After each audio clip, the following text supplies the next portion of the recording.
Why do people resist change? It is one of the biggest questions in leadership, and perhaps one of the biggest misunderstandings, because people are not actually resisting change.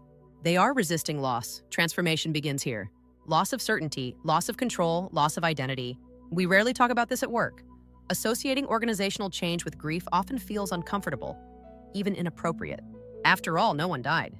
But psychologically and physiologically, the experience can feel remarkably similar. Loss is not only death. People experience grief when they lose a job, a role, status, health, relationships, a familiar way of life, a sense of safety, or even identity. Who am I now? Yet society rarely considers these losses a legitimate reason to suffer. People are often told, this is not a tragedy. You should be grateful. Just move on.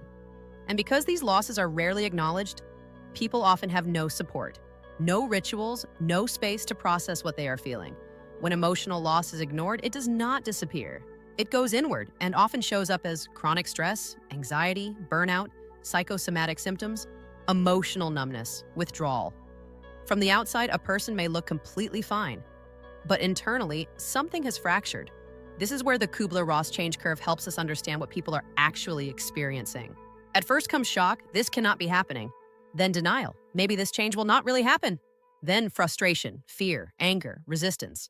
Not because people are difficult, but because uncertainty feels threatening. For many, energy drops, confidence weakens, people feel emotionally exhausted. But slowly something shifts. Curiosity begins to replace fear. People start adapting to the new reality, and eventually what once felt unfamiliar becomes normal. The biggest mistake leaders make? Trying to push people through change faster.